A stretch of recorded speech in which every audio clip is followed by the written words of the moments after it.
with us. She's going to give us a quick intro. She's going to give you a quick chat, and then we're going to move right along into the program. So here we are, Keisha Hudson. Hi, everybody. As Guy said in that introduction, been a public defender now for it'll be 20 years in September. Took a little detour from the Montgomery County Public Defender's Office and spent a couple of years at the appeal.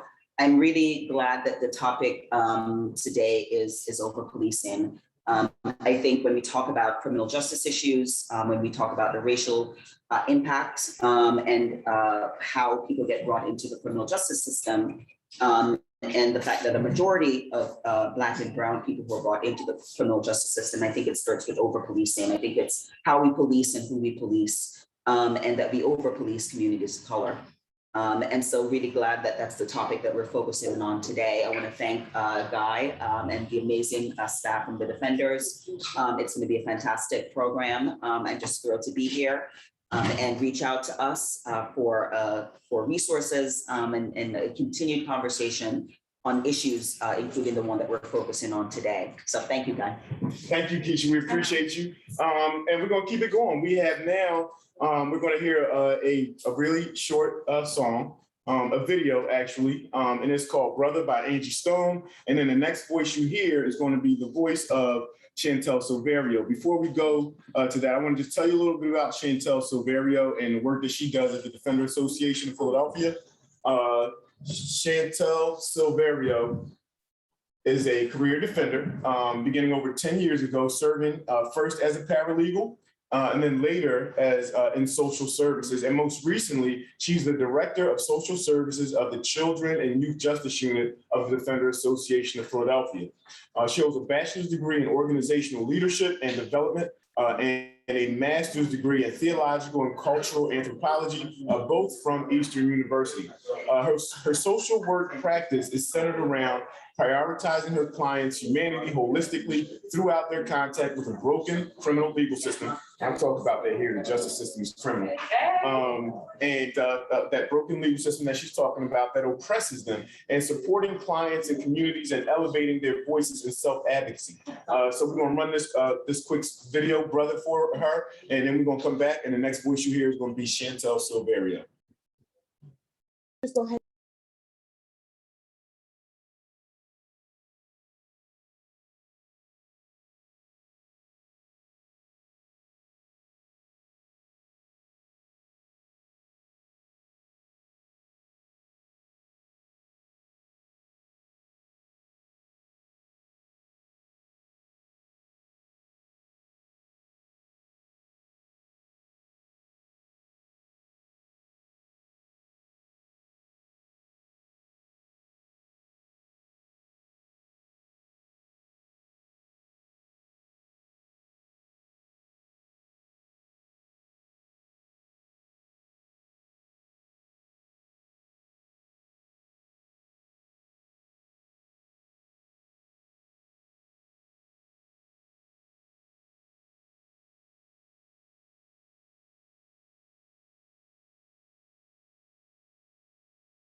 There it is. I see it.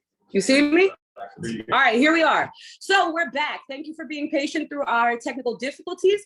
In this presentation, I'm going to provide you with just a very brief overview of the family court history, the juvenile court structure, and who the defender is and kind of why we're here.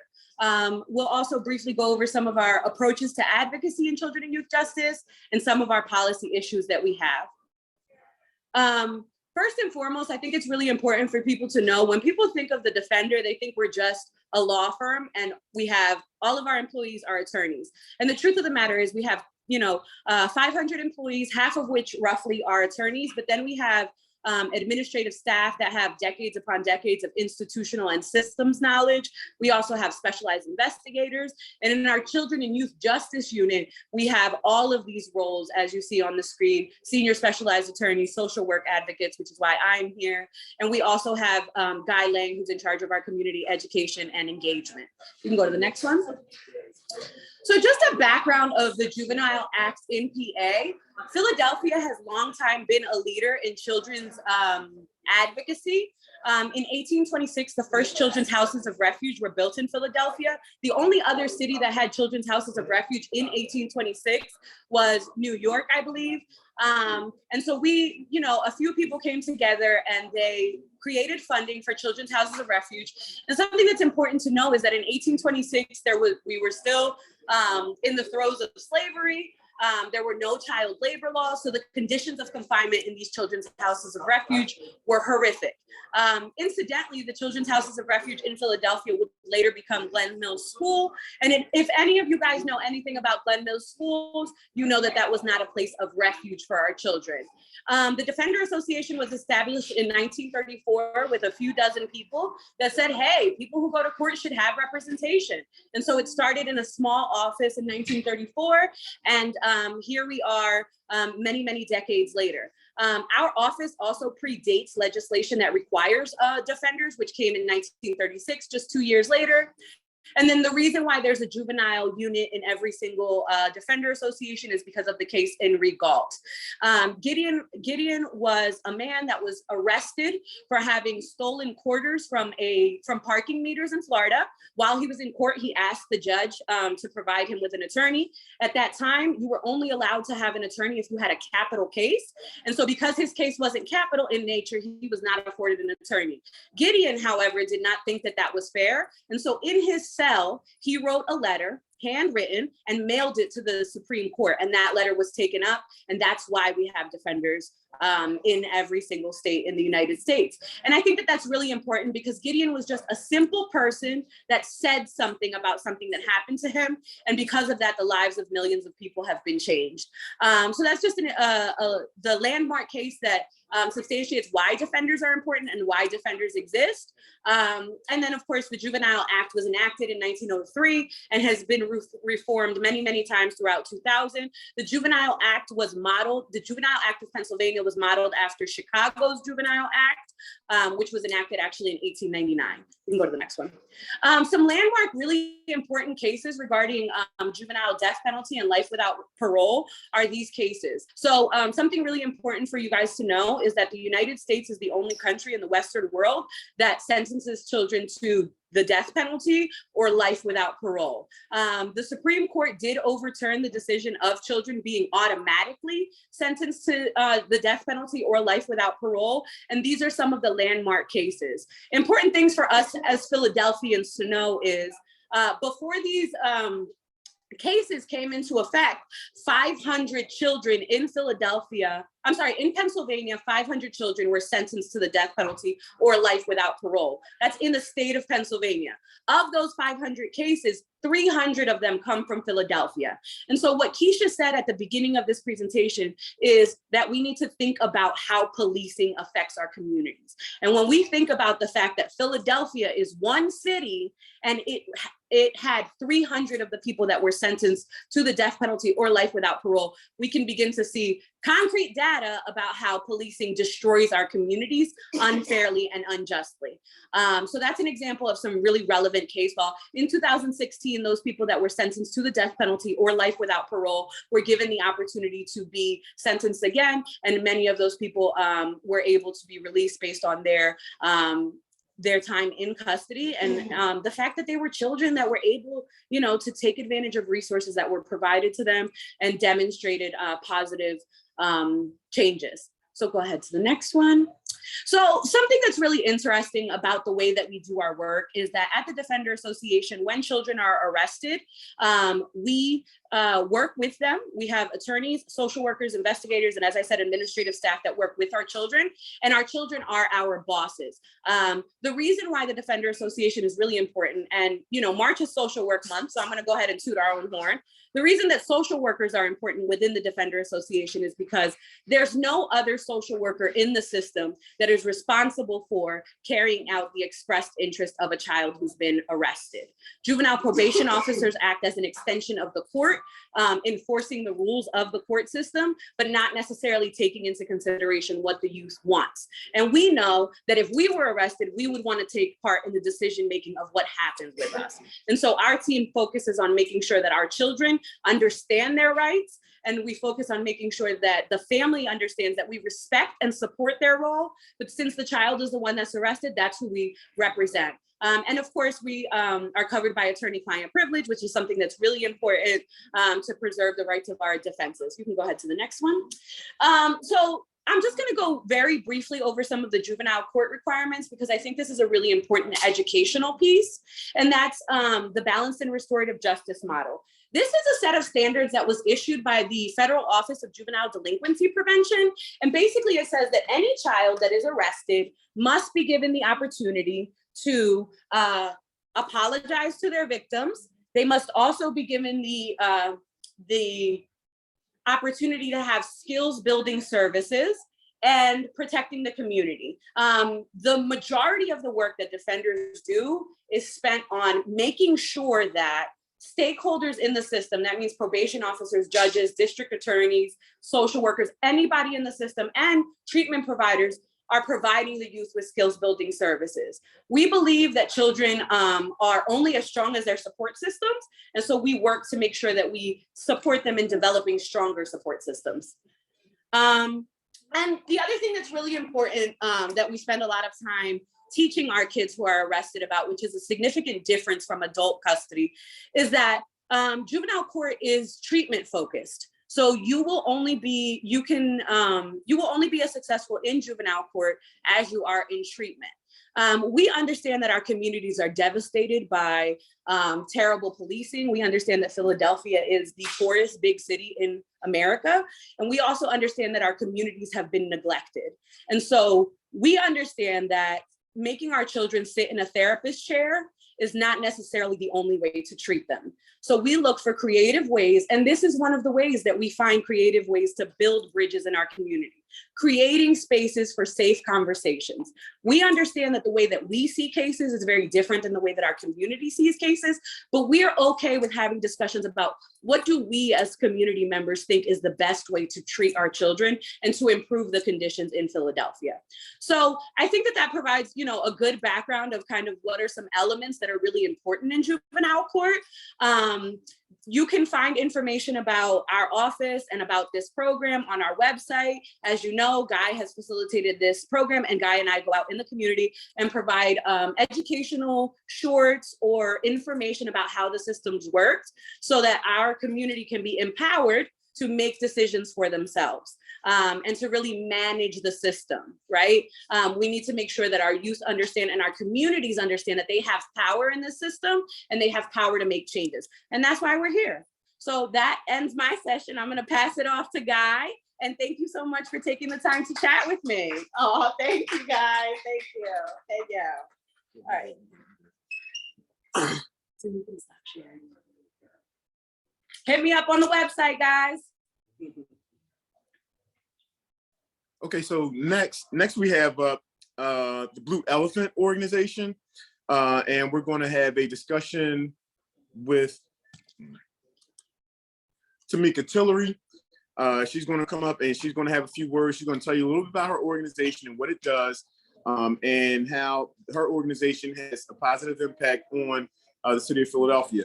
First, let's talk a little bit. I'm sorry, it's not the. So the Blue Elephant Project, they base their advocacy on strength, honor, stability, and perseverance. Those are the 4 pillars for which the Blue Elephant Project stands in helping people and help themselves. Their civic engagement provides resources and support in combating homelessness, addiction, mental illness, and poverty levels for the most at-risk individuals in the Philadelphia community. Partnering with other local nonprofit organizations affords them a greater scope and increased awareness and services. So without further ado, we're going to have Ms. Tamika Tillery slide in, and she's going to drop some jewels for you on the Blue Elephant. Tamika Tillery. Hi, good afternoon. So our mission is to provide at-risk Philadelphia residents with opportunities to better their lives, access to resources, and collaborating with other nonprofit organizations to uplift and enrich our community.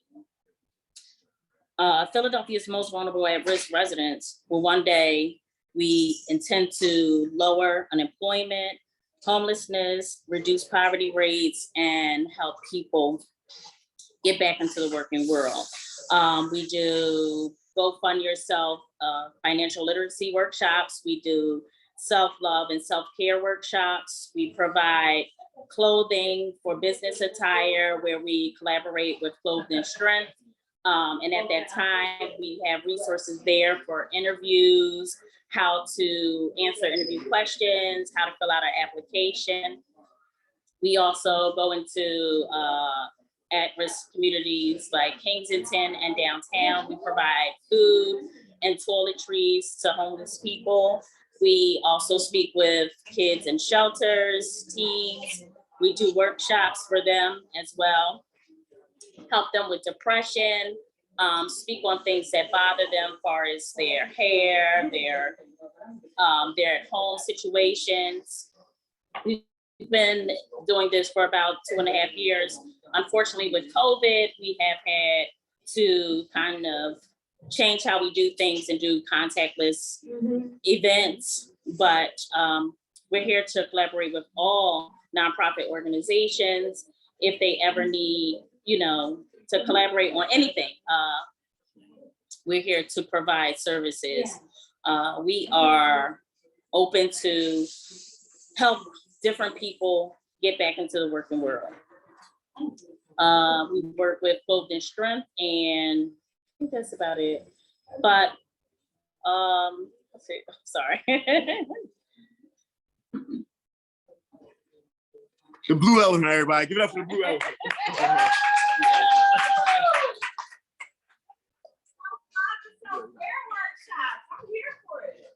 All right, so next up we have Clothed in Strength. And Clothed in Strength, their founder is Tamika Williford. Let me tell you a little bit about Clothed in Strength, and then Ms. Williford is going to come up and she's going to grab the mic and she's going to destroy it, and then she's going to drop it, and that's going to be that. So Clothed in Strength is based in Philadelphia, Pennsylvania. This organization was founded in 2017 by Tamika Williford and officially received its 501c3 designation in 2020. The founder, who's a formerly incarcerated woman, intimately understands the obstacles and challenges that women face after experiencing trauma and adversity. The goal of the Clothed in Strength organization is to provide programs that empower women recently released from prison to rebuild their lives, enabling them to overcome barriers to success, enjoy life after facing trauma, and become a proud and productive member of their families and community. Their current programs include Attire for Hire, Trauma to Triumph support group, and life skills workshops. Their mission is to help women rebuild their lives and walk forward with faith-driven hope for the future as a contributing member of our community. The CNS program ensures each woman is taught how to overcome barriers to success by providing access to needed services for women who are released from prison. And I found this to be pretty poignant, a scripture that they have quoted, which is, "She is clothed with strength and dignity, and she laughs without fear of the future. When she speaks, her words are wise, and she gives instruction with kindness." And that's Proverbs 31:25-26. And may God add a blessing to the reading of his word. And let's go with the meeting.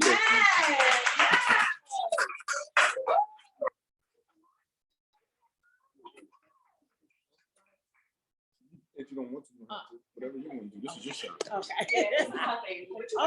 Hello, everybody. My name is Tamika Williford, and I am the president and founder of Clothing Strength Incorporated. I am formerly incarcerated woman. I have dealt with trauma in my life. And my goal is to assist women who've been incarcerated, who've been through trauma, to rebuild their lives. As Guy read the introduction that he did so fine. Like, I don't really have anything to say because he did a good introduction. But my ultimate goal is to open up a home for women, a safe space for women to come and just get empowered and encouraged to rebuild their lives. We help women go back to work, get back to work with workforce development skills. We build resumes, give them interview skills, and ultimately we give them hope for women. When I was incarcerated, I ran into a lot of women who lost their hope in there. And I was really fortunate. I didn't have to go through a lot of things that they went through. However, my heart was open to them. And I just prayed to God when I got out in 2011 from the Federal Detention Center downtown, that if it's His will, that I can come out and help these women rebuild their lives back. So that's my ultimate goal. Clothed in strength. It, of course, is a scripture in the Bible that he read. And it comes from Proverbs 31, 25, and 26. That's where I got the name from. God gave it to me, and it's His vision, and He's just using me as a vessel to bring His vision here on earth. So I just like to thank the Philly Defenders for coming out for Shop Talk. I hope that we have more Shop Talks and get more people to come out and just to know about what we all are doing, trying to help the community. We need to build our community and just give everybody encouragement and hope with faith.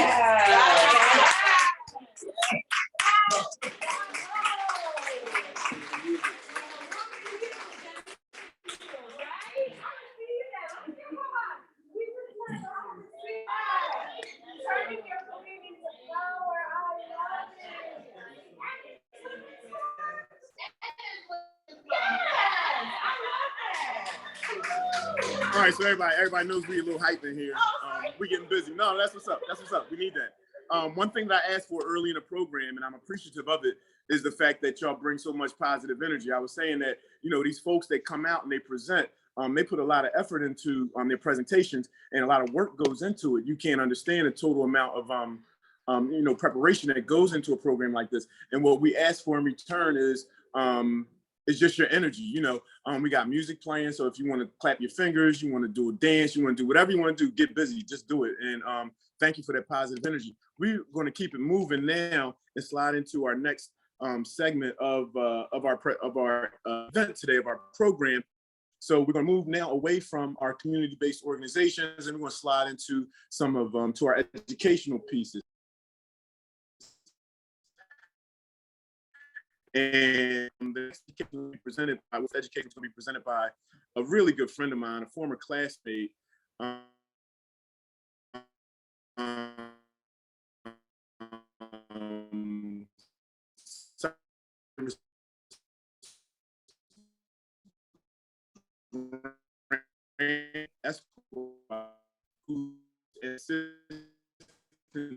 Who school. He entered with the office during the summer of 2019 and with the Defenders Association of Philadelphia in 2020. Cyrus was a member of the National Black Law Students Association. In addition, Cyrus attended Hampton University for 2 years before transferring to Westchester University, where he obtained his degree in criminal justice. During his gap years, Cyrus was employed as the Defender Association of Philadelphia as a runner and then as a paralegal. Cyrus's commitment to public interest led him back to the Defenders upon graduation from law school.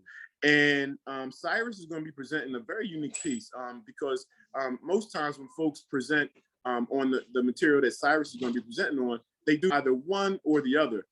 But Cyrus is going to combine two, which is family court and adult criminal court. And he's going to cover, a little bit about each. He's going to discuss the school to prison pipeline. And I just want to preface his presentation with just a little bit of information. So I want everyone that watches this video that comes up to know that it's not always the content. Sometimes it's the presentation of material that we want to turn our head away from. And one thing that I want to do, and I specifically did it with this piece, this song, is we agreed that we would allow it to run with the unedited version. And the reason being is because this is a voice, this is a voice that we need to hear. And this is a voice of the folks who are impacted negatively by the criminal justice system.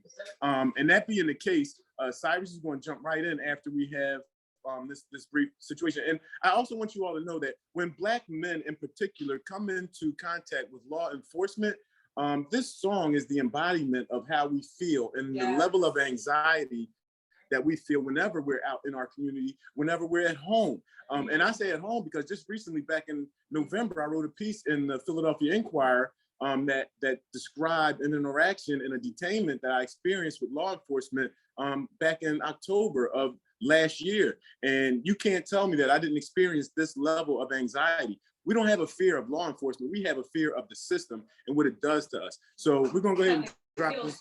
Yes, exactly. So we're gonna drop this jewel on you, and then we're gonna come back with my main man, Cyrus Grant, Cyrus the Virus.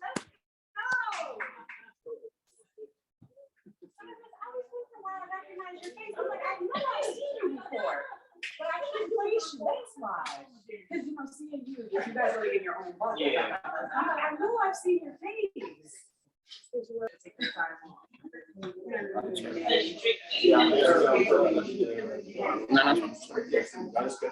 So good afternoon, guys. My name is Cyrus Grant. I'm currently an attorney at the Defenders, and I'm currently in the CAU unit. So let me just give you guys a little background on what it is to be an attorney at the CAU unit. So what we do is we represent kids that are in DHS or in a foster care system. So basically it's a two-part analysis that we do. One, we have to look out for the best interests of the child. And in addition to that, we have to advocate to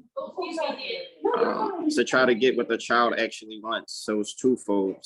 We have to do what's in their best interest, and we have to provide for the things that they want. And kids that are in foster care often, and in DHS often does have a lot of trauma for things that they go through, which is really not their fault. And the fact that they go through so much trauma at a young age leads to other problems as they turn into adults. So what I'm really going to focus on today is a school to prison pipeline system. And in addition to that, what a lot of people don't actually focus on is the foster care to pipeline system. And I'm just going to shade some light on that. So I'll start off with the school to prison pipeline system and what it is. So the school to prison pipeline system is a system that often deviate kids to the criminal justice system or the juvenile justice system instead of discipline them in other ways. So one of the main reasons and one of the main factors that's forcing the school to pipeline system is the fact that schools have outsourced discipline to juvenile courts and all the officers. So what this means is that instead of a kid going to, so what does this mean? Instead of a kid going to a principal's office or having some type of detention, they're often referred to law enforcement or juvenile court as a form of discipline. And that in turn leads the student into the juvenile justice system. And that makes it much harder it makes it much easier for students to get a juvenile record if they're placed directly from a school into the juvenile system. Mm-hmm. And in addition, we have to look at the disparities among brown and Black students as it relates to the school to prison pipeline. Black students are suspended or expelled 3 times more frequently than white students. Mm. And while Black children make up only 16% of enrolled children, according to federal data, they're accounted for 31% of all school arrests. Mm. So with that being said, the proof is in a number. And it actually goes, it starts at a much younger age. We also have to look at the disparity in preschool as early as preschool. So 48% of preschool children that are suspended more than once are actually Black. And also students with disabilities also often face the same issues that the minority students face, as it leads to the school to prison pipeline. In addition, school with more Black students also tend to have higher rates of suspension. And research done at Villanova showed that the effectiveness of the school discipline policy was correlated with the percentage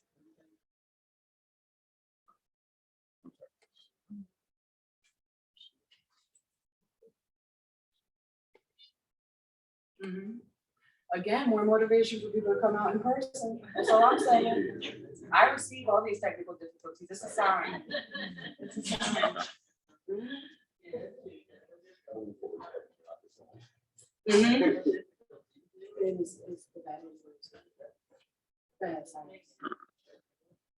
also. Also, this was from a study done in Texas that found that 90% of school suspensions were the choice of school administrators. Only 3% had broken the rules, and that made that suspension required a punishment such as carrying a weapon to school. So with that being said, students are going to the juvenile justice system for acts that should be handled in-house in the school instead of being outsourced to the juvenile justice system. So that's pretty much what the school to pipeline system is a gateway to get students who are not perfect, basically a firsthand tour of what their adult life may be. Yeah, and it's actually everything is in the facts and is in the data and in the research, and it's proven that Black and brown students are affected at a disproportionate rate. All right, so I am in a CAU unit, and like I said, another thing I wanted to shine some light on is the foster home to prison pipeline. Thank you. So that is a real thing that does happen, and there are several reasons that this is happening. But one of the things that I learned while doing my research for this presentation is that often the foster homes that the children are in, the staff that are in those foster homes are not adequately prepared to deal with the children. So for example, instead of de-escalating the situation, a foster home staff may call the police and get that kid arrested, and now that starts the kid in a juvenile justice system. So I just have some numbers here from the National Foster Youth Institute, which states that more than 23,000 children will age out of the U.S. foster care this year. And after reaching the age of 18, 20% of those children who are in foster care become instantly homeless. So instantly homeless. So that leads to a crime of violence.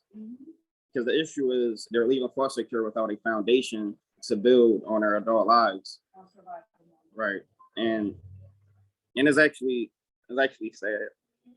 Also, 1 out of every 2 foster kids who are out of the system will have some form of meaningful employment by the age they reach 24. So that further strengthens the point that only 50% of the kids that leave foster care by the age of 24 have some type of employment.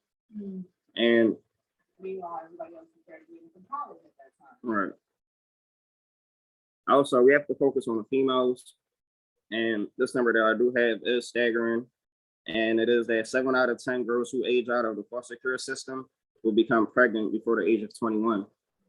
And right. So it just leads back to a cycle of the criminal justice system, I guess, or a cycle of discrimination against our people. Right. No, go ahead, Larry. Oh, yes. Hold on. It's a conversation. It's okay. All right.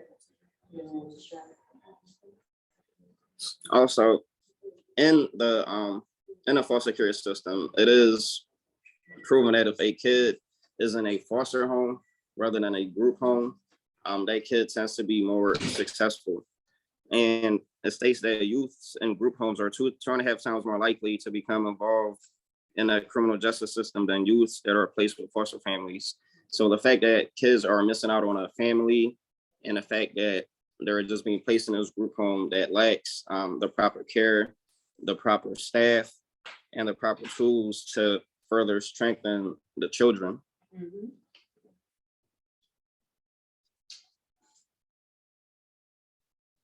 Also, it states that another study found that by the age of 17, over half of youth in foster care experience an arrest, conviction, and overnight stay in some type of correctional facility. So that's a staggering number of kids that are in a system that goes to prison, and it's just a cycle that we actually need to figure out how to break. And the sooner that we do it, the sooner I believe everything will be for our youth. And so that was pretty much my presentation on the school to prison pipeline and a foster care to prison pipeline. I'll take any questions or any. Yeah. My question is, now that you're working within this system and you're learning how the pipeline works from the first-hand basis, what do you think is some of the issues, like the major issues that we're focusing on, other than just the lack of funding, or is the funding being properly allocated to the proper places? Can you repeat the question just so everybody can hear, if you don't mind? All right, so is the problem lack of funding, or is the funding being dispersed properly? Message. Yeah, I mean, in my opinion, I believe it's not the funding. To me, it's a bigger issue of systematic racism that our people are facing. And this is the effects of that racism. Mm-hmm. So until we actually fix the core issues that are plaguing our community, it's going to be the same thing. We're not going to get the answers that we're looking for.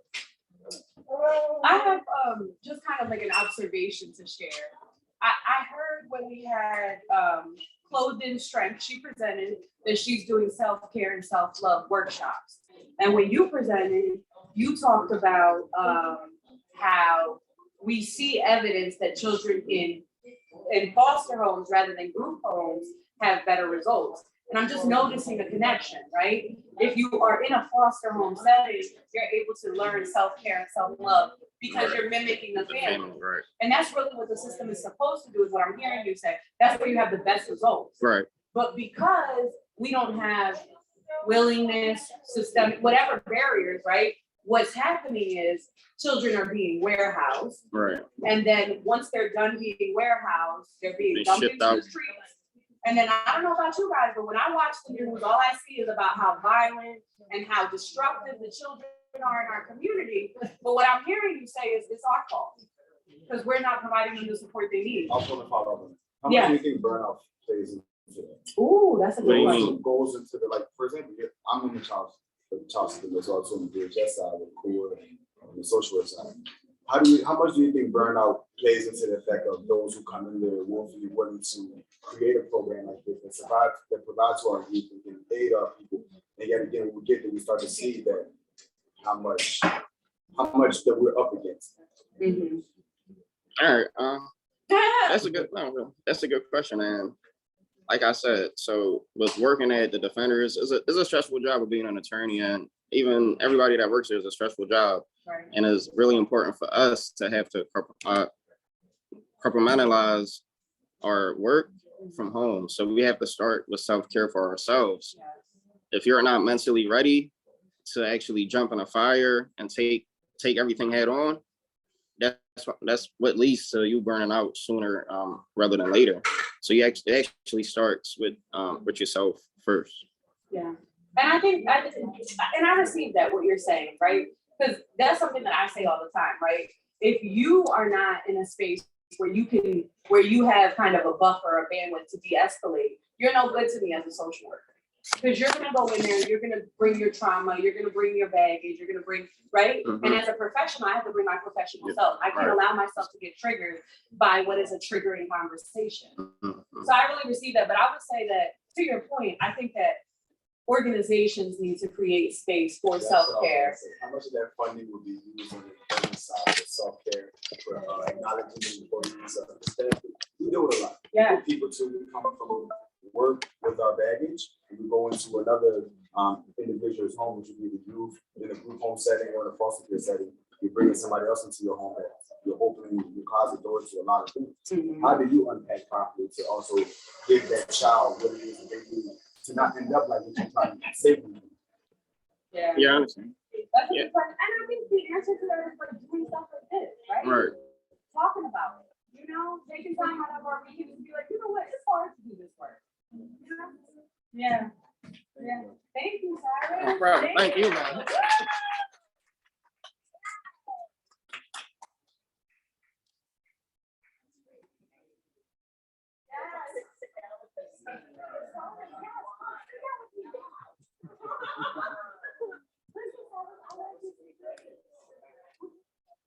All right, so that was Cyrus. Thank you very much to Cyrus for making that presentation, for bringing us that quality information. Now we want to keep it moving. We want to go on to our education piece. We like to include an education piece in our programming. Our work is geared towards the young folks. It's so much easier to work with a young person than to fix an old person. So we want to make sure that we dedicate some portion of our programming strictly to the young folks. And the next piece that we're going to work on is going to be, or presentation that's going to be made by Ashley Giles Perkins of the Education Law Center of Pennsylvania. And just to give you a little bit of background, a little information about Ashley. Again, Ashley comes to us from the Education Law Center, and thank you to the Education Law Center of Pennsylvania for sharing such a resource like Ashley with us. Ashley joined the Philadelphia office of the Education Law Center in October 2020 as an Independence Foundation Public Interest Law Fellow. Ashley's work centers on addressing the significant educational injustices for youth involved in the child welfare and juvenile justice systems in the Philadelphia area who enter, reside in, and leave residential facilities. Ashley provides representation of students and families, trainings for families and communities, and significant outreach to stakeholders who ensure oversight, accountability, and access to quality education for system-involved youth. Ashley graduated with a JD from Loyola University Chicago School of Law with a certificate in child and family law, as well as with a master's degree in education and cultural educational policy studies from Loyola's Chicago School of Education. While at Loyola, Ashley interned with Advocates for Children of New York and the Chicago Lawyers Committee for Civil Rights, and she served as a research assistant to the law school dean. Ashley was a Civitas Child Law Fellow, a member of the National Black Law Students Association, and that's a recurring theme here, the Black Law Students Association. Yeah. So power to those people. And the local chapter in Midwest region, also served on its national board of directors. Ashley was a staff writer for the Public Interest Law Reporter and also served as president of the Education Law and Policy Society. Originally from Bridgeport, Connecticut, Ashley attended the University of New Haven, where she obtained a dual degree in criminal justice and psychology. During her gap years, Ashley was an avid community organizer, an education equity activist, and lobbyist. Ashley's community-centered background and her focus on both education and juvenile justice have positioned her, with the guidance of the Education Law Center, to begin breaking down systemic barriers that face system-involved youth. So her resume period just tells you that she is for our youth. She's dedicated a large portion of her career to working with our young people, and I want to share that same energy that we shared with the previous presenters with Ashley. So next thing we're going to do, we're going to get into a quick song, and I like this song. It's by J. Cole. It's called Brackets. We're going to drop into that video, and then the next voice you're going to hear is the voice of Ashley Giles Perkins, Esquire, Education Law Center, Pennsylvania. Systems that they're never rights to an education. So I'm not going to go through the statistics in the background, just wanted to share. And then if I do talk about these things later on, that's why. So this is my particular fellowship aspect.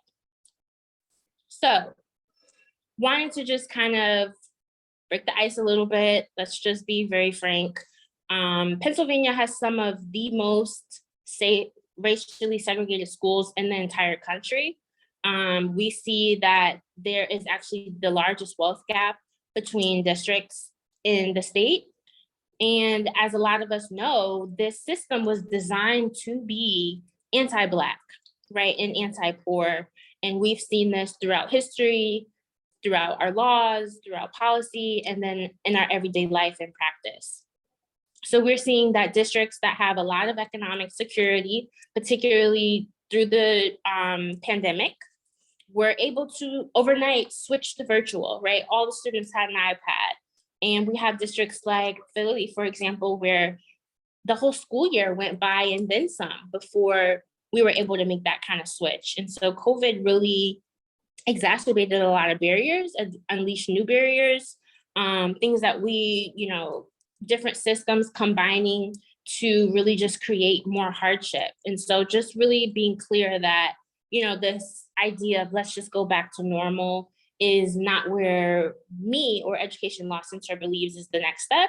We're kind of in a unique situation to be able to do better, right? And I'll just flag, I'm not going to talk about it, but if anyone is aware of the state funding case that's going on, it started in November. There is a lawsuit against the state and how we fund our schools that Education Law Center has been leading for a decade. And the closing arguments are actually on Thursday. So for those that have been following that, just flagging that that's something that's going on and that funding is a really real issue, that I want people to be able to exercise their rights, but also just being real that a lot of the times, if schools could, they would. That doesn't mean that you cannot exercise your rights, but just it's two problems, right? We want more funding, we want better situations, but we also want schools and teachers and staff to do the right thing. So today we're going to talk about where they're maybe not always doing the right thing. So school to prison pipeline, that's STPP abbreviated, and disparities. So what is it? The school to prison pipeline is a pathway that leads more students being introduced to the justice system and eventually moving from being in classrooms to being incarcerated. It is a culmination of really individual decisions. So school policies, principal choice, teacher choice, where school discipline eventually transforms itself into school pushout. So school-based administrative decisions have become a part of the school to prison pipeline, where we're seeing on the other side of things, everyone that finds their way to prison, I think it's something like 95% or something extremely high, has had a suspension on their school record. So it's basically increased exposure, more police contact, zero tolerance policies, other things that typically would be handled by, teachers and staff being handled by police officers, school resource officers, and other more punitive systems. And so the juvenile justice system is contact between schools and police, having long-lasting negative consequences related back to the school to prison pipeline. And students are typically introduced to the JJ system by being arrested and being placed there, or receiving, summary citations, usually without arrest. Just basically, you need to appear, you did the following thing, and there's, a date that's being scheduled. A lot of the time, school-related arrests do result in referrals. So something that was originally a write-up is now leading to police and criminalization and court cases and a whole other slew of problems. So once a case is referred, there's a decision. The first choice, I would say maybe not the first choice, maybe the worst choice, is to go to a hearing, to be adjudicated, to have a trial before a judge. There's also the option of just admitting a guilty plea and focusing on not having a trial and being able to resolve that, just admitting guilt and moving forward with charges from there.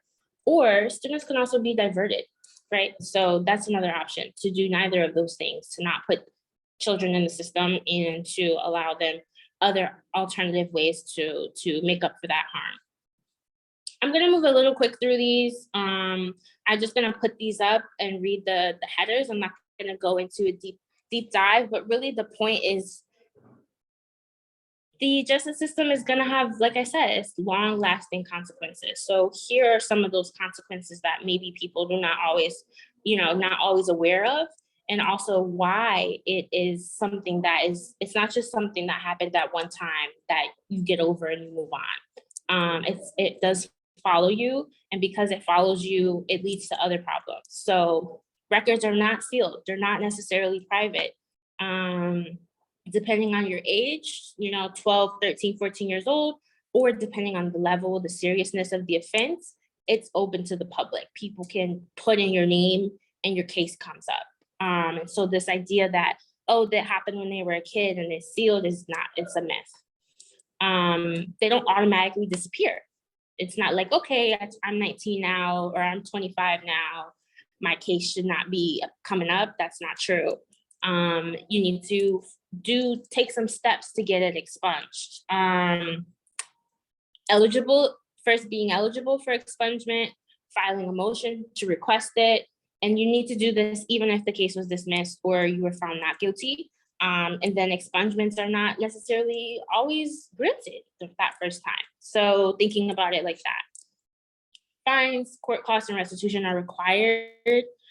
This is also another way that students make their way into the justice system that's not necessarily not stemming from behavior, but inability to pay court costs, fines, fees. I put an asterisk just because there's some pending, hopeful, maybe we'll see, legislation that fines and court costs should not be required. And if that something like that passes, that would be amazing. DNA samples are required and never destroyed. They are something that is going to remain in the system, in a statewide system, for a long time, forever, your whole life. Even if the record is expunged, the DNA samples are not. I won't go, I'm not going to read all of these. Like I said, a lot of data, a lot of legislation and things that we could talk about all day long. But just want to really highlight some key pieces. Really, the number of students being suspended is increasing rapidly and has been, the 70s and that kind of, tough on crime era since then. And also with school shootings and just having more police in schools, and just the way that we're doing education differently. Schools are a lot different than they were, 30, 40, 50 years ago. And also related to that, we're seeing that a lot of those incarcerated, a majority in the federal prison systems and state systems, didn't complete high school. So we're seeing literally students that should be in the classroom pushed into the justice system, later pushed into the federal prison system or state prison systems, and they haven't graduated high school. So that is the literal school to prison pipeline, in live time. And what we'll talk about, I want to spend more time actually on the Pennsylvania statistics. So I'm going to move to the next slide. We know this, right? I think people know this. Black students are suspended more than white students. And this starts as early as preschool. And particularly Black students, boys and students with disabilities, those being 3 separate categories. So Black students as a whole, all boys as a whole, and students with disabilities as a whole are disproportionately disciplined. So regardless of the school, regardless of their wealth, regardless, of the type of action that's taken, those are the 3 groups that are most on a national level being excluded from school the most. And so here in Pennsylvania, again, the student in OSS is out of school suspension. Student who is most at risk of arrest is a Black male student with a disability. The next slide, I will do a chart. I didn't create the chart, the ACLU did. But all students combined. So if you take the rate of arrest of Black students, and then you add up white students, Latino students, Asian students, Native American students, all of the students, Black students are being suspended 6 times that rate of everybody else combined. So that's like, if you remember nothing else, you maybe already knew that, but didn't know just how bad it was. That's the rate of arrest. So taking it as like suspension, but then taking it up another level and like who's actually being put into the justice system. And those are our Black boys. Black students as a whole have a greater likelihood of out of school suspensions, as well as the greatest likelihood of being arrested. So that's really just breaking it down. It's like, it's not just Black boys, it's just Black students, but Black boys particularly worse. 4 times the rate of white students.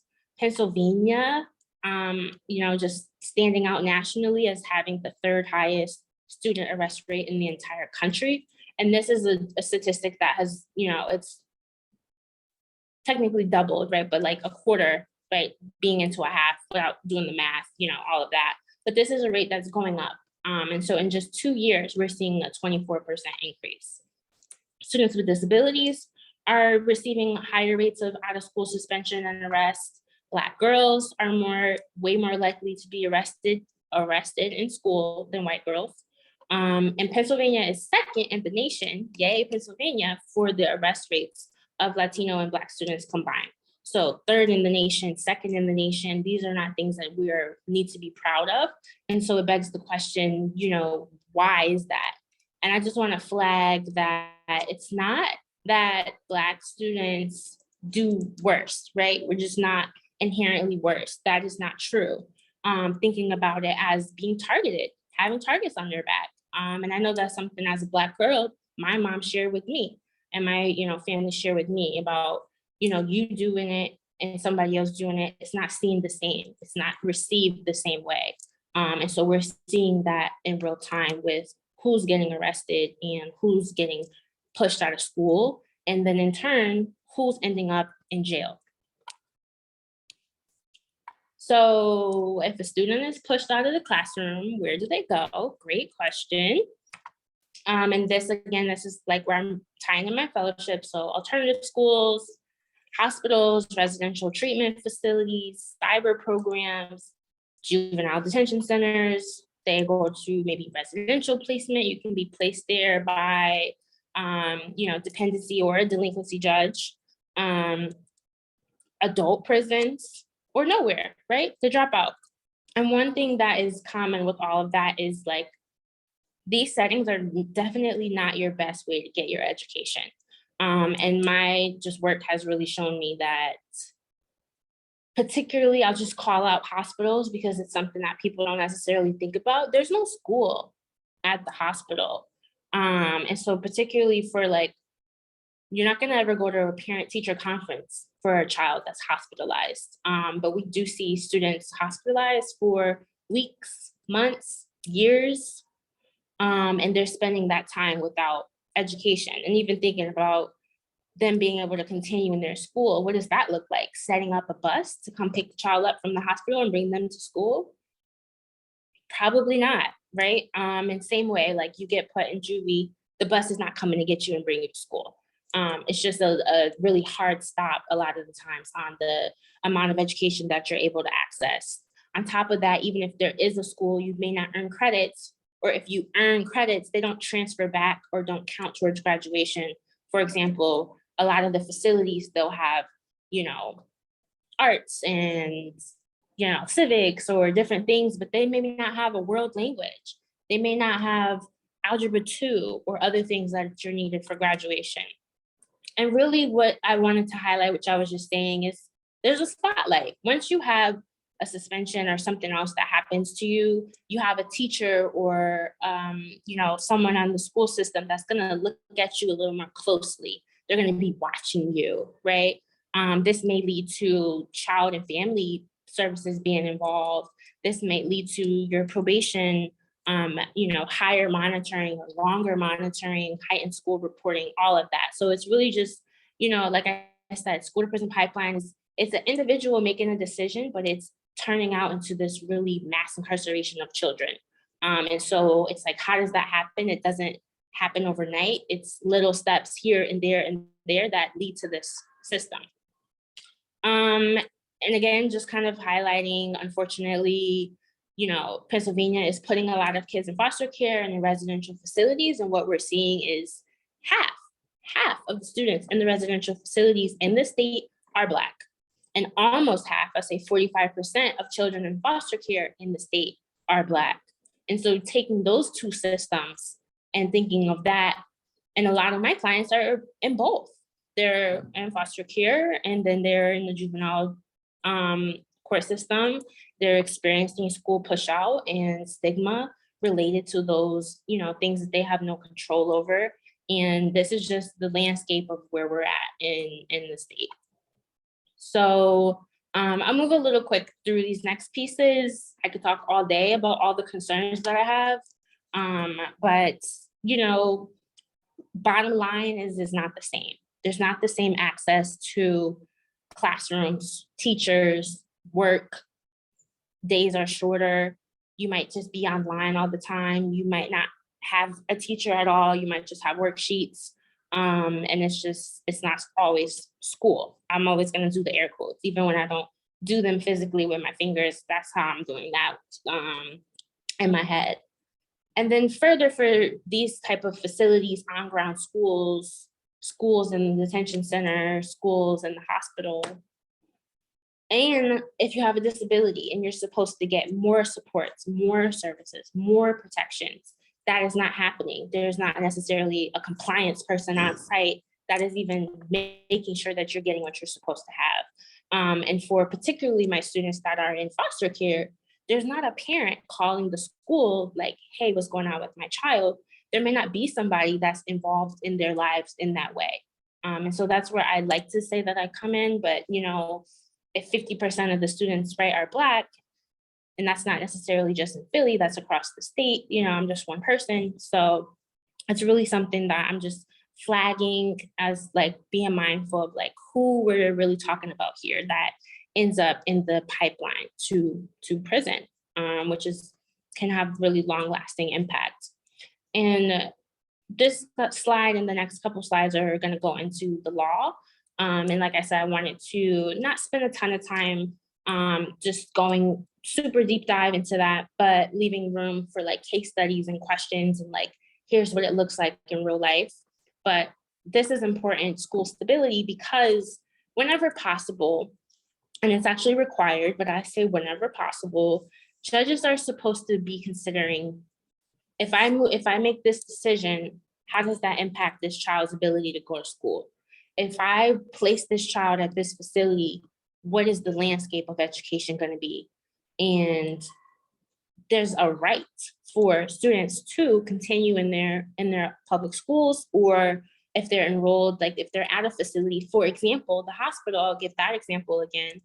There is a right to go to the local school. So if you're living in, I'm not going to be super familiar, but you're living in a district with the hospital, I don't know, CHOP or Temple or wherever, right? And like there's a local elementary school, local middle school, local high school.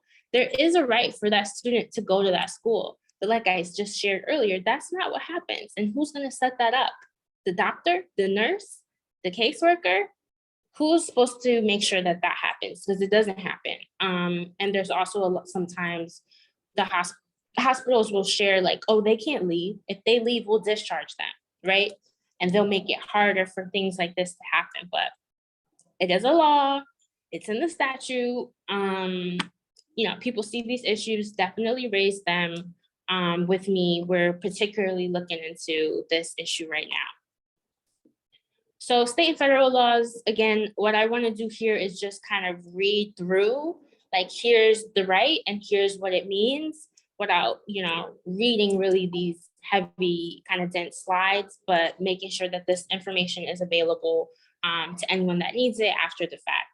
So just kind of highlighting, this isn't a presentation about children in foster care and juvenile justice, but raising that this is something that there's extra protections for, but yet we're seeing doesn't really play out like that. But federal law, the Every Student Succeeds Act is a big one. And I actually have another slide where I'll talk about that. A right to immediate enrollment for children in foster care, school stability, which I just shared on the last slide. Best interest determinations are to make sure that we're having that conversation about what school the student should go to. Pretty much every time you change homes, doesn't mean you have to change schools. And that's a good way to remember that right. For justice systems, right? So like timely and appropriate enrollment. We've seen a major spike with that, particularly related to COVID and quarantine. So students that are placed at the JJSC, they're supposed to be there until their status or till their preliminary or whatever. And they're put in quarantine for 10 days, 14 days, maybe it's 5 now. It's hard to tell. And during that time, they may not have access to school. And maybe by the time they have access to school, they're out. And so you really just missed 2 weeks, 3 weeks of school. And I'll just move on. Special education rights. I haven't really introduced special education. So that's the purpose of this very, wordy slide. So just the main rights that I want to highlight are the IDEA, Individuals with Disabilities Education Act, and also Section 504. So sometimes you'll hear like student has a 504 plan, and that is where those rights come from.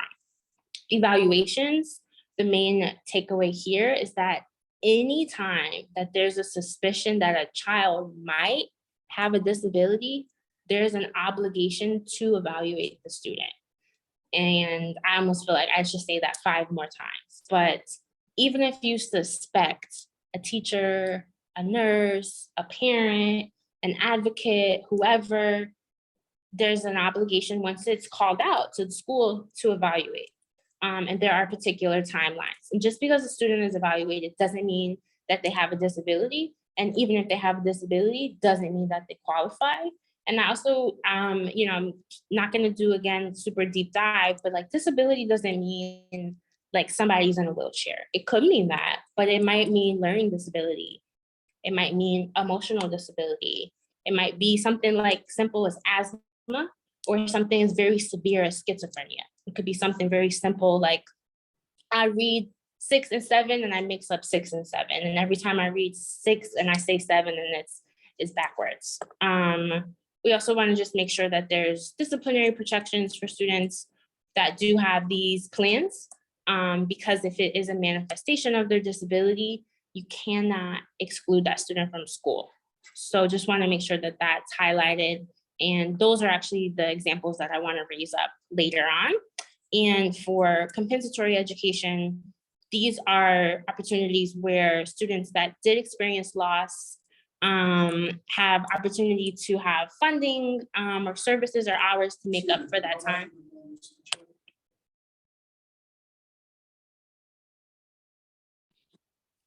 And also like key rights under COVID.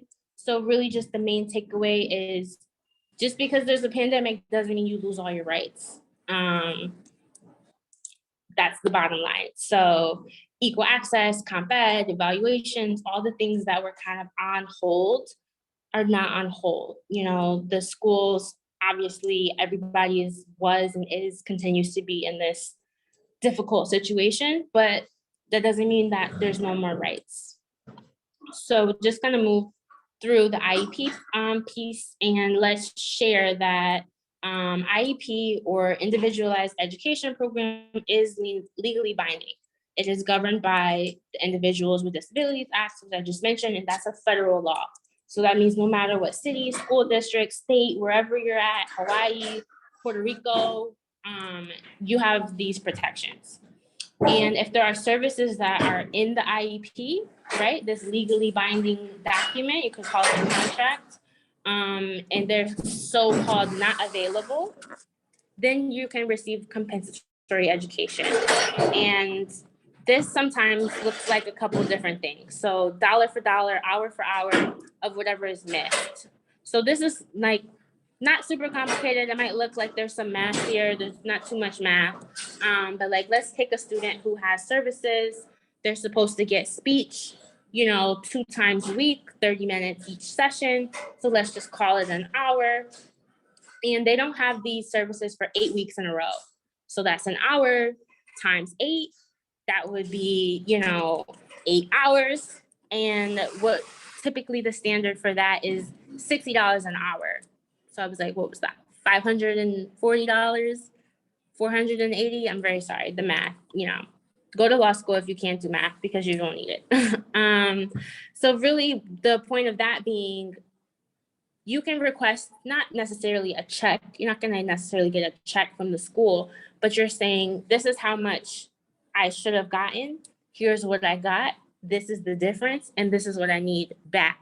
And you can do that. It's an extended school year. You could do that, during the school day. You could do that outside of the school day. You could do it during the summertime.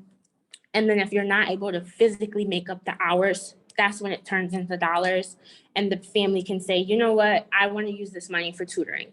My child wasn't able to get the services that they were supposed to get at school. And so now I want, to use some of this to help pay for a tutor or an online class or whatever. And then again, so just really highlighting like how to kind of request this. Our recommendation, and you can download the form from our website, is to be in writing. And this is going to come back up in one of the case examples, but by putting it in writing, the school needs to respond in writing. So if you send something to the school and you don't hear anything back, that's a problem. And really from the day that you sent that letter, there is like a ticking, clock on when they need to do something. And so if they just ignore you, they're going to be on the hook later on. So these are one of those slides, not going to read it off, but just know that your different rights come from the Constitution, Privacy Act, the Every Student Succeeds Act, mentioning that again, the Interrupted Scholars Act, which allows child welfare agencies and workers to receive information. And so this is to help for, ensuring that there's not extra delays when students are supposed to get services. ESSA, which I'm not going to talk about in any great detail, but just highlighting, like, if you're a student with a disability that's charged as an adult, you're in an adult prison, there's actually some steps you could take now, given some of the changes in the law, but just sharing that you still have an entitlement to education. So I really just want to emphasize that over and over. There's never really a point where there's just no school. There's just no opportunity to graduate. There's just no chance to earn credits. And while that does happen, it's wrong. And so the whole purpose of this,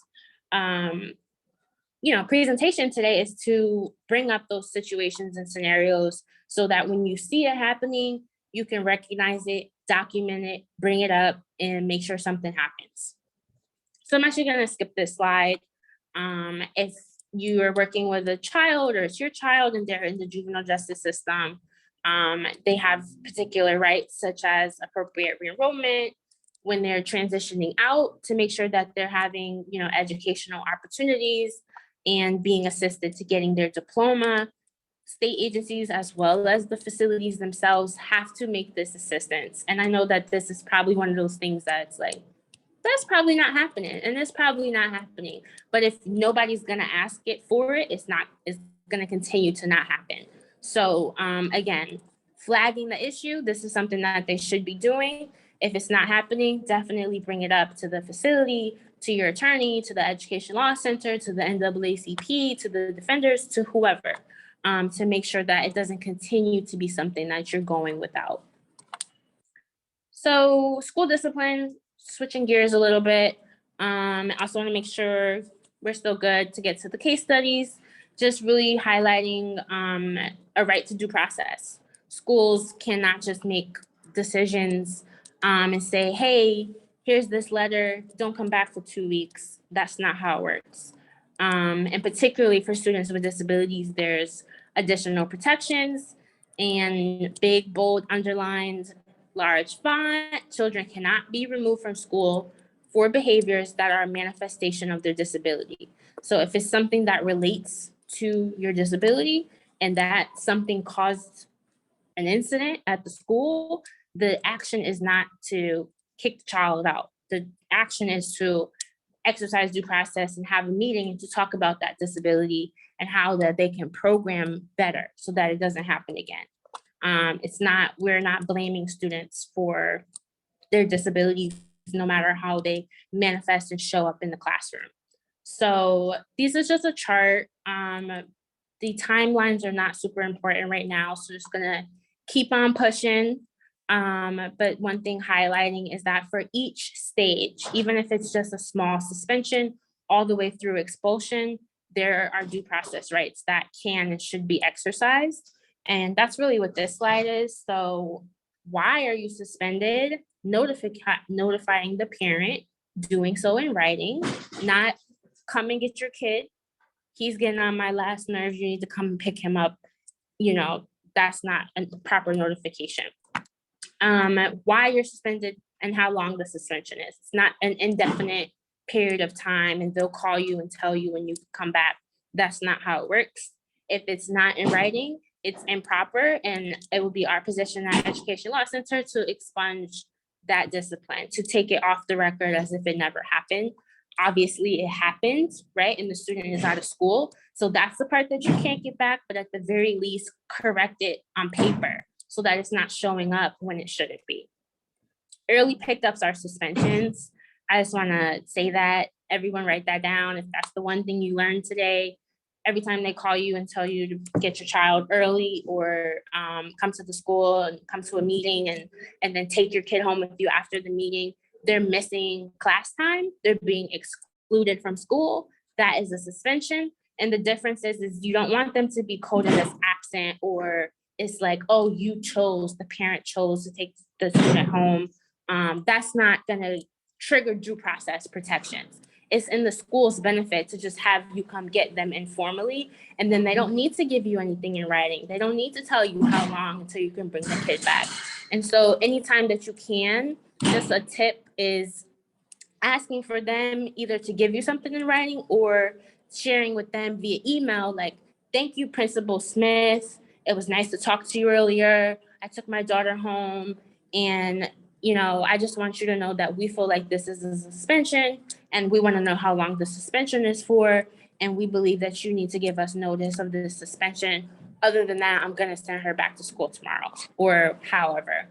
And so these are the timelines. I'm going to talk about this. I'd rather do this through a case study. But really just as soon as the conference can happen, it should. And you need to ask for your work, but they also need to give it to you. And suspensions are not unexcused absences.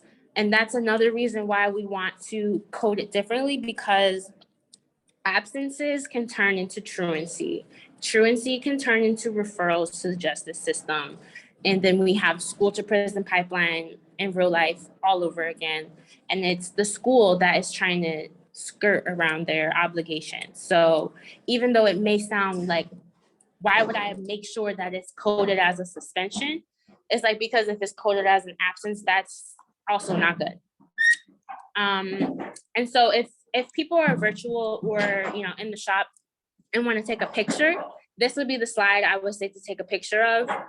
Anytime a student is facing suspension or expulsion, this is the number, not to say that they can help you every single time, but ESAS or School Discipline Advocacy Services. You can also call the Education Law Center, and you want to be able to start preparing for that hearing. So anybody that has relevant information, that includes a student that was there, a teacher that wrote the report, a family therapist that's been working with the student that knows them very well and was talked to about the incident, whoever. It's not a place for the school to be excluding, who can and cannot come. So, right on time, at least on my watch. So 15 minutes, and I'll just do the one case study, and then if there's questions, this is a good time to put those into the chat. And that way I can leave space and time for them after this. So case study, protecting students with and without disabilities. And this is not exactly a made up case. This is based on one of my cases. I just changed the facts, and obviously that's not a picture of my client. I got this off the internet. So Lexi is a second grader. She started school during the pandemic, right? So she would have been in kindergarten when there was a shutdown.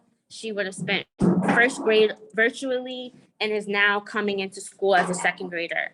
And Lexi does have a disability. She has ADHD, and she also has anxiety. These are medical determinations as per her pediatrician that have been shared with the school. and I've now gotten her an IEP. Lexi does well academically, but they've identified her as a problem student because of her behavior. Lexi's been suspended 4 times this year, 2 days each time. So that would be 8 days. Let's keep count of that. We'll come back to that. She's also been picked up early at least 3 times. Lexi, she might hit another student. She throws tantrums. She likes to rip papers off the bulletin board. And she's currently facing a 5-day suspension for something that happened during recess. We can use our imaginations. It doesn't really matter. The point is 8 days plus at least 3 is 11, plus another 5, 16.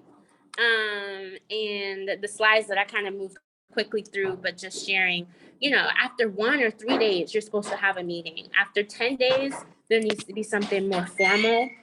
And there's no mention here of anything being in writing. So Lexi's mom has requested more supports, right? She thinks her daughter should be in counseling. She says, what about reflections? Like, she's not recognizing her behavior. Isn't there somewhere that she can go or someone that she could talk to? Maybe she needs a paraprofessional to sit with her when she's having these outbursts. And more importantly, that Lexi not have any more suspensions is the bottom line. She's called, Lexi's mom, the Education Law Center for help. So I'm sharing to mom that the school is at the point where they need to hold a manifestation. This is particularly for students with disabilities. And it's really like a stop sign. No further discipline can happen without having a meeting to discuss whether their behaviors relate to Lexi's disability. Because if they do, the 5-day suspension definitely cannot happen, and the school needs to come up with another plan. And because it's longer than 3 days, the school also should hold an informal hearing. And at the informal hearing, we need to talk about alternatives. What other things could we do other than taking the 7-year-old and sending her home? What kind of information do we have about the incident that we can share and discuss and talk about as a team? The goal would be to keep Lexi in school, and also the goal for everyone would be to not have these behaviors to keep happening. So obviously sending her home is not working. So what else can happen here? We would advocate for findings of a manifestation. We'd want to see changes to her IEP. We'd want to see services like counseling or, having that one-to-one help. And then for a more like severe situation, maybe not this example, but smaller classes or another school or a more detailed behavioral plan, training for school staff. For example, the teacher sending her out of the classroom because she has 30 kids in there and there's a lot going on? Or is there something else that the teacher can try before, the suspensions happen? I was like, I don't know. I was like, I'll pause quickly if I should stop here. And then this is the last example. And also I don't see any questions. I'll also pause if people wanted me to stop talking and then they'll unmute, or I know some people that are there in person. So I'll just pause for a quick second.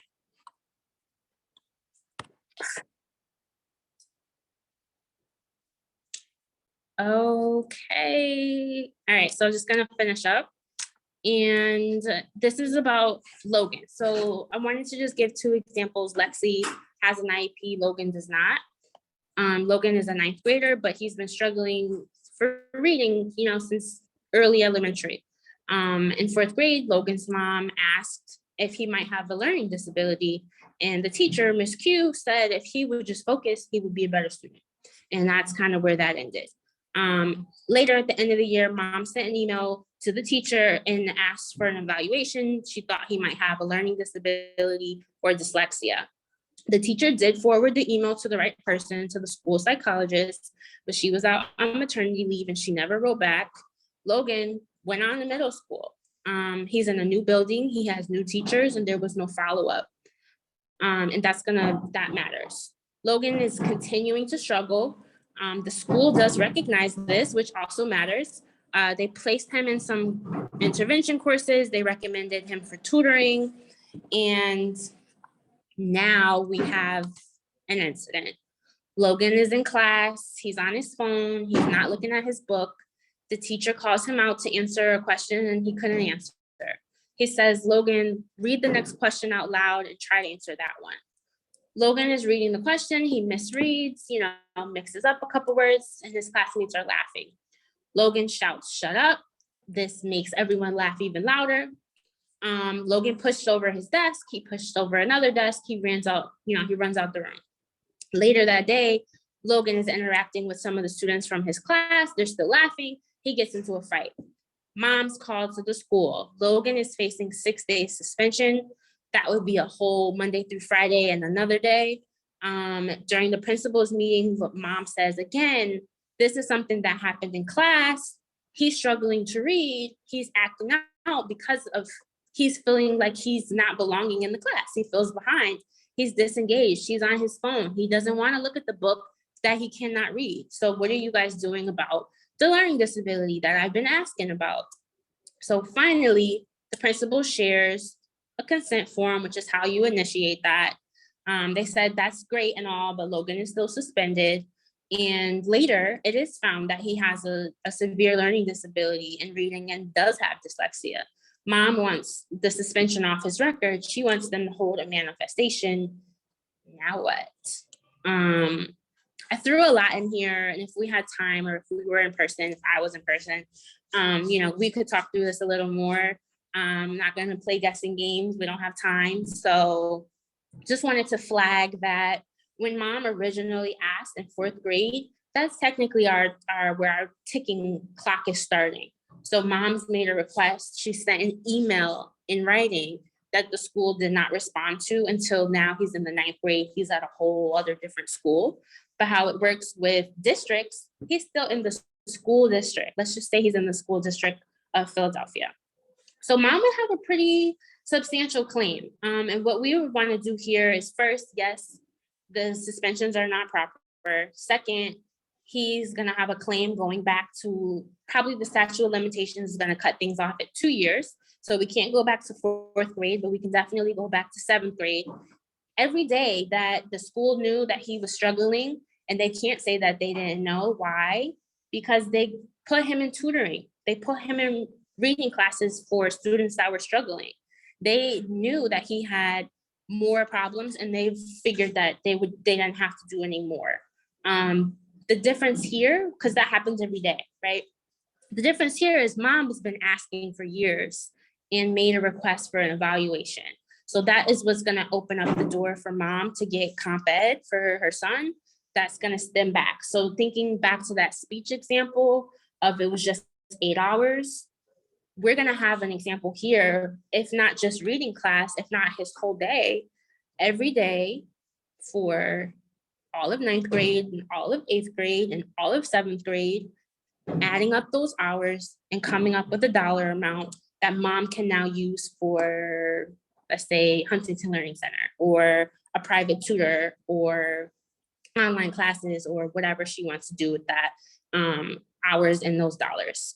So I already walked through this, but just wanted to make sure it's on a slide as well for when I share this out.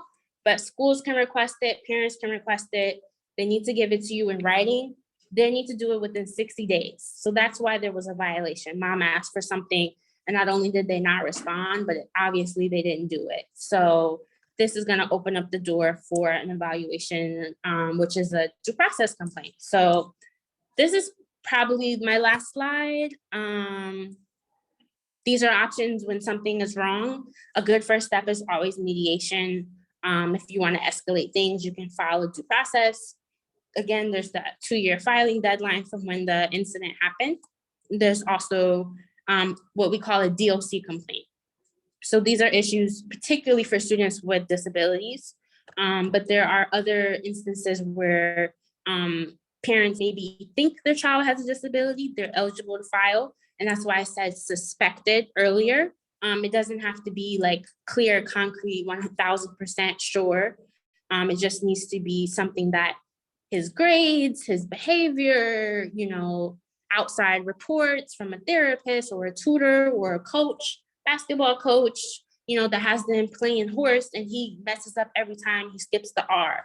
It could be little things like that that you just want to look into. And obviously it's optional, but really just flagging that and sharing it because there are additional discipline protections. can't just continue to suspend and expel and kick out students with disabilities. We see that that does happen. Obviously, we went through some of the data, and here are some of all the other reasons why, you know, you might want to file something against the school, and just wanting to share some of these options, you know, not evaluating a student, not programming appropriately for them, not monitoring how they're doing over time in like a meaningful way, graduating students without consent. There's a lot of reasons. So, you know, last kind of thing, EOC has a lot of different fact sheets, you know, students with disabilities, enrollment, discipline, truancy, bullying, homelessness, English language learners, all of those things. So if it's educational, we're probably covering it. And again, we have an office in Philly and Pittsburgh. And, you know, these are takeaways that I've shared throughout. So I'm going to leave this slide up as my last slide. I'm not going to read it word for word, but, you know, just really highlighting back to the beginning of this, right? So we had a system where, thinking back to the origins of school, Black students were not allowed to be there. And we're seeing now in today's time, there's still all of these different ways that students are not, that they're, you know, kicked out of school and asked to leave school. So basically, the more you know about your rights, the more you can exercise them. The school is not going to do it for you. They're not going to tell you that they violated your rights. You're going to have to do that. And yeah, so this is my contact. I highlighted the intake number. That would be the best way. If you have a problem, you can always call also on behalf of someone else to call our helpline. And, you know, if it's severe, it'll get assigned to an attorney. At the very least, we will share information so you can self-advocate and share it with the people that need it. So thank you. And I will stop screen sharing. And then if people don't have questions right now, there's of course the option to send me a message, send me an email, and would love to talk with you all. And thanks for having me.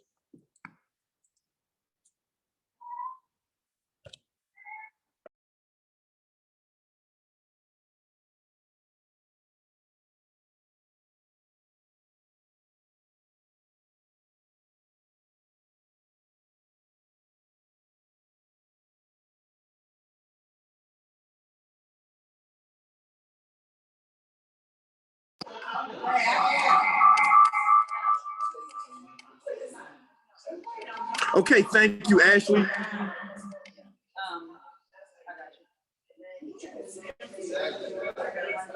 We appreciate you. That was an amazing presentation. It was on par with what we expected from Ashley, because Ashley always drops jewels. And now we want to, well, again, I just want to say thank you, Ashley. Dope presentation. I think it was very informative. A lot of people here got a lot out of it. They were intently glued to the screen. Now we want to move on. We have our final presenter, who is going to be Jacqueline Newsom, Esquire, who's also an assistant defender. We're going to run through one quick song for you by one of my favorite artists. Her name is Lauryn Hill, and the song is Mystery of Iniquity. It's a dope song. She paints a very vivid picture of the criminal justice system, specifically what a courtroom will look like. And if you close your eyes and you listen to the words of the song, she'll definitely take you to a place where you can see yourself inside of the courtroom. So we're going to play this song, and I'm not going to really introduce Jackie Newsom, because Jackie's got we have a special introduction to Jackie Newsom, but we are going to run through this song, and then we're going to come back with Jackie Newsom. Thanks.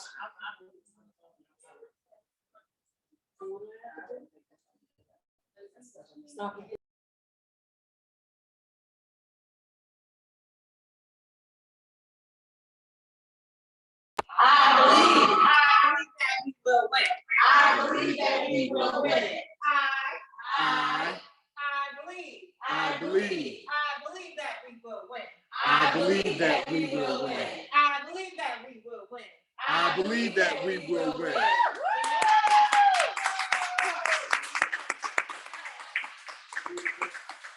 So everybody, my name is Reverend Jackie Newsom. I am an attorney at the Public Defender's Office in Philadelphia. I am also ordained clergy person. I serve at St. Paul's Baptist Church on 10th and Wallace, and I am excited to be here. So I am supposed to talk about why you shouldn't call the police when you're mad at someone. This is a spicy conversation. I will admit, I am a prison abolitionist. Yes. So I don't believe in prisons or police or jails. Whoa, what are we gonna do? Ooh. There's so many other things that we can do. But today I wanted to focus specifically on what happens in beauty shops. When we talk about what's going on, thank you for the sleigh. When we're talking about what's going on in our families and our homes and our communities, when we're having experiences with people that are not ideal, that are problematic, but that are not actually putting our safety in danger, what do? We see a lot of things at the Public Defender's Office. We see a lot of folks calling the police because they're upset, right? Because they want a little get back. That is normal. We are humans. We are flesh. We're in the Lenten season for folks who are Christian. And that is a time to reflect on the fact that we are just human, right? And that death and sort of error is natural. But it's also time for us to remember that we have to be anti-empire, right? Anti-systems of oppression. And so when we think about, well, what do we do with ourselves instead of calling the police? Maybe we should start by thinking, what are the consequences of calling the police when we don't really mean to, or we don't really need to? What could happen? What could happen if you decide, I'm gonna call the police because so-and-so made me mad today, right? Because my child didn't wash the dishes, or because my husband didn't come home on time, let's talk about it, right? Or because my wife accidentally bleached my shoes. What happens if you decide, I'm gonna call the police on this person because of this? Come on, someone can get hurt. Right? What do we know about the police in this country? They will kill. They will kill. What else do we know about the police in this country? They will steal. Right? What else do we know There's an about? officer right now just charged 2 days ago for perjury. That fellow that spent 11 years in prison on a murder charge because a murder confession was beat out of him. What do we know about the police? They will lie. Right? So why would we want to put ourselves in a situation to have to interact with them for any period of time when we know we can't trust them, right? So what can happen? All right, so police, go ahead. And they also will put a charge on someone that's really not warranted, like put a serious charge on them, because, I mean, I actually experienced an incident like that with two family members, mother and daughter. And, you know, she loved her daughter, you know, she was upset at the time, but those charges that got put on her, because this is what they do, was real. Yeah. We had to get an attorney and everything to get her out of it. So you lose control, right? Yeah. After you call the police, Right. you lose control. Whereas you want, really what you want is a mediator, right? Really what you want is a community actor. Really what you want is someone to de-escalate and support you. That is not the job of the police in this country. So what happens is they come out and you lose all control, right? People call our office all the time and they say, no, I didn't actually want this to go forward. I just wanted something to happen that night. Guess what? The police don't care, right? They're not interested in that. And neither does the DA. At the time they gotta come out to the house, somebody gotta go to jail. Right? They're not interested in any of these things. So it's really, really dangerous for us to use the police as a weapon in our communities, knowing how police treat us in our communities. Does that make sense? Other reasons, other things that could happen if you call the police. That you lose your job. You lose your job, right? Because you have a charge, right? Even if it's just an arrest, right? There's a period of time where employers can see that arrest alone. Even if you beat the case, it takes us 6 months to get your case expunged, right? And now you don't have a job. You could lose what else? You could lose your housing, right? You could lose your housing over something that really didn't need the police in the first place. You could lose your children, right? You could lose your children. Your family could be torn apart over something that didn't require the police in the first place. So it's really important that we're thoughtful about how we engage the police in this country. We know two things to be true, right? We know that sometimes we need support, and we know that the police have never helped us, right? People get really tense about this sort of defund the police or abolish the police conversation. But what we know to be true is that in our communities, there was a time where the police would never come, right? And what do? grandma, right? And Miss So-and-so would be on the block. Mm-hmm. When you come home from school, my parents grew up in Henry Warner Projects in Chicago, okay? Like I hear these stories, right? It's somebody on the block paying attention. It's somebody in the housing project paying attention. It's somebody's uncle or cousin or auntie. It's somebody's pastor, right? Walking through the neighborhoods, providing the support that we think the police provide. And guess what? They're doing it without a gun, Connection. right? They're doing it without a taser. They're doing it without handcuffs. They're doing it without the threat of death, right? Or harm. We can do this. The police in this country are more like aftercare, right? People are always like, oh, the murder rate in Philadelphia is so high. What would we do without police? When have the police solved a murder in Philadelphia?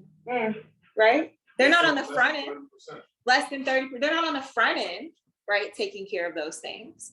They're not on the front end, right? Protecting people. That's what we can do as community, right? And that's what the Defender Association is interested in doing, right? We're interested in building community, right? And empowering people to be out and take care of ourselves, because so many of the cases we get come from folks who didn't mean for things to escalate. And now we're in this position, right? Who didn't mean for their son or for their daughter to end up in the detention center. They just needed help because they weren't making curfew, right? They didn't mean for them to have this case that's gonna go on for a long time. They just needed some help with them at school, right? We got teachers who are calling the police instead of saying, hey, we can have a conversation, we can work this out, right? We have intimate partners, grandfathers calling police on grandsons, right? Mothers calling police on daughters. When all we need is truly community support, right? We all know someone who's been involved in the system, and we would never say that person is a bad person.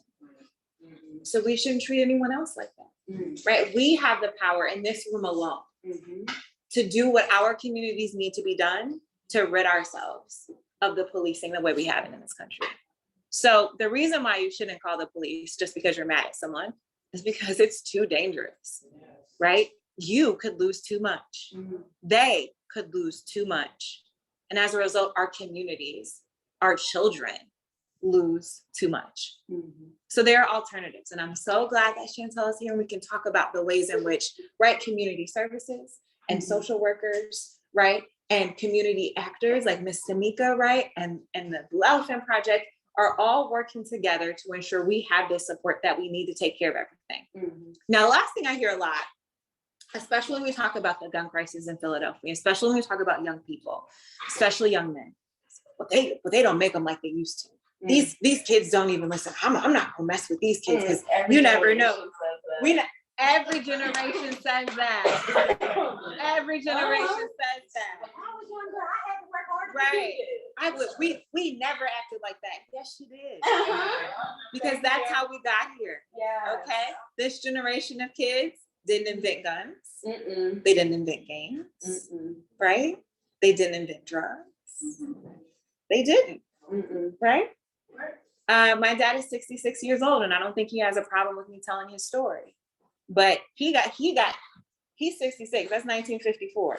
It didn't start with a 15-year-old. You hear me? Chicago. We like to talk about Chicago all the time. That's where we're from. It didn't start in 2022, right? It doesn't make sense for us to decide that we're afraid of our own children. No. And of our own communities. Preach. Right? Yes. The very children that we've nursed and nurtured and born. The very children whose parents and grandparents we know and go to church with, right? Or go to mosque with, right? Or fellowship with. That doesn't make sense, right? Children want structure. Yeah. They want love, they want support, and they want attention. Yes. And guess what? So do we, right? Yes. So do adults. We want to know that no one's throwing us away, right? We want to know that we can come back to a system that cares. My brother's 48 years old. Both of his parents were addicted to substances when he was growing up. He is currently in Racine County jail. Not all of that is his fault, right?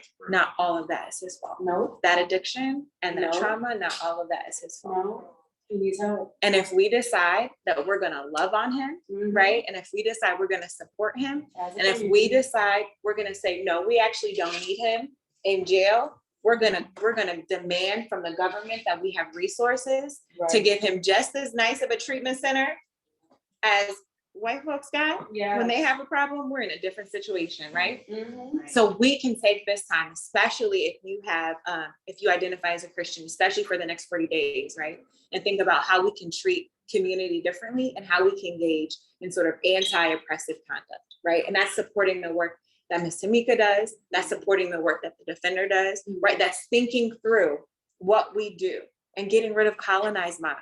The police are not going to save us. No. The police are not going to heal us. Never. And the police are not going to protect us. Mm-mm. So that's all I have. Yes.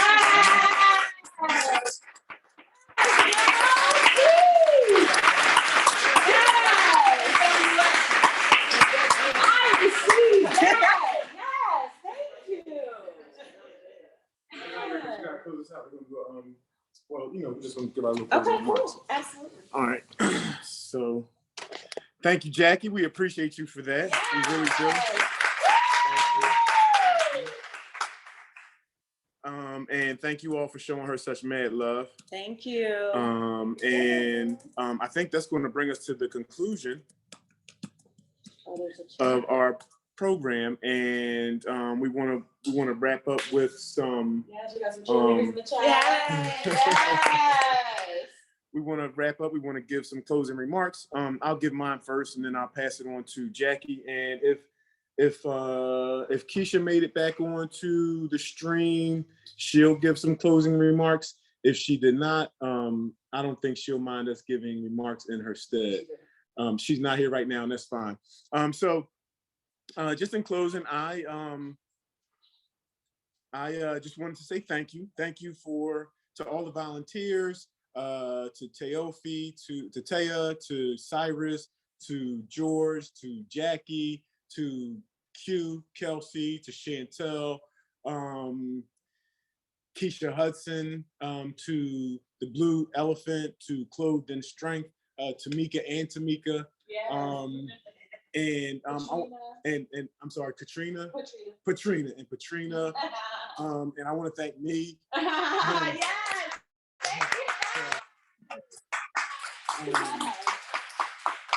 We just want to, we're humbled by your engagement with us and thankful that you invited us into your space and for having these discussions, for the warm welcome and for the outpouring of support.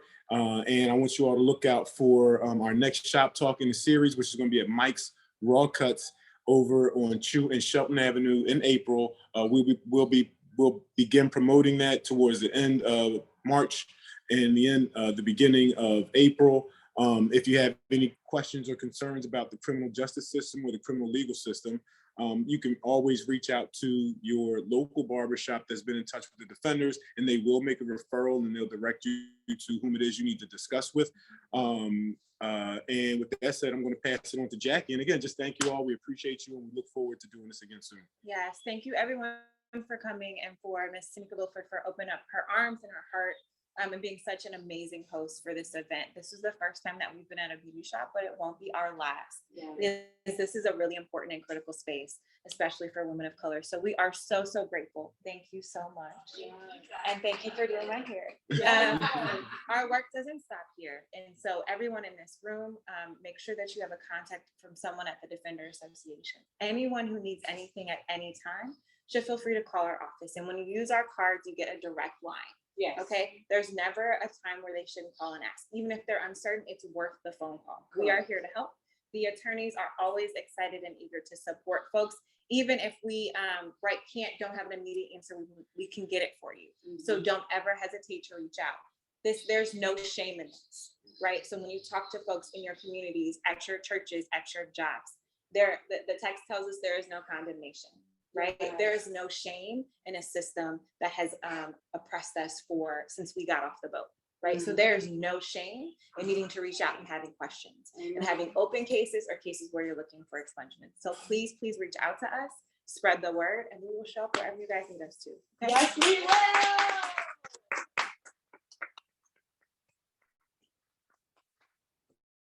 And we're done. Yep. Woo! That's right. Woo, it's a wrap. Yep. Thank you, everybody. Jackie, I was so here for that. Yeah. Girl, you stirred up my spirit. Yes. Thank you for that. I feel like I That went was to very church.